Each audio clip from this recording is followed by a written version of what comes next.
the kinds of communities we will build. In short, Robert Coles was correct to pose his question. Since we human beings have some capacity to compose our lives, it is because of this ability, this freedom, that human beings have a moral dimension to their experience. And the moral dimension is important because it concerns how we are to live so as to become authentically human. Morality is about our efforts to attain the full humanity to which we are invited. Invited, not compelled, to achieve. And again, this full humanity entails three aspects: to become good persons, to do the right things, to build satisfying communities. We can fail in any or all of these aspects. So morality involves the challenge to use our freedom well. At the outset, let me be clear that morality is inherent in the way human beings are and how we seek to live. Theology, to use a classic and still useful definition, is faith-seeking understanding.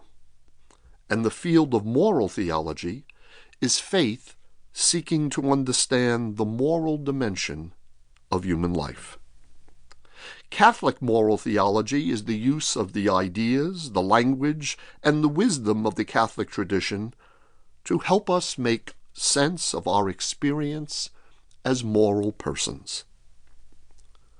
So this is an exercise in theory, an effort to consciously and intentionally systematize what we know about that central dimension of living, the moral dimension, the realm of value. Unlike many other useful realms of knowledge that study what individuals and groups do and how they behave, moral theology inquires into who ought we to be, what ought we to do, how ought we to live together. None of us are beginners at moral theology. All of us, as believing people, think about who we are, what we do, why we do it, should we do it. What makes moral theology different than philosophical ethics is that moral theology is based on the conviction that the moral life is related to God, and that our reasoning about moral experience needs to draw upon the wisdom of a religious tradition, in this case, Roman Catholicism. There is a need to address how the moral life relates to religious convictions. What do you believe, and how does that square with who you are, what you do, the community of which you are a part? If we are to engage in moral theology and not philosophical ethics, we must seek to understand the world in light of our professed faith. How does what I believe shape and interpret my moral experience?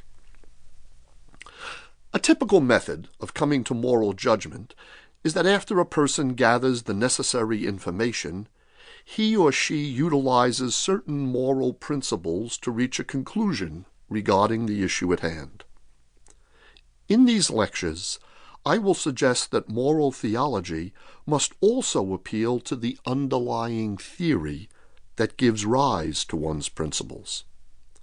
We will talk about moral principles in the final sessions of this series, but first, I want to talk about the foundations of moral theology, to present a way of thinking about morality and the relationship of morality to faith.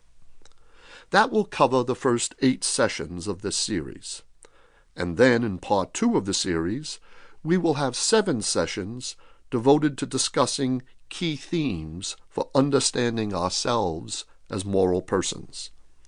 Topics like personal character, conscience, conversion, sin will be examined in part 2. Finally, in part 3,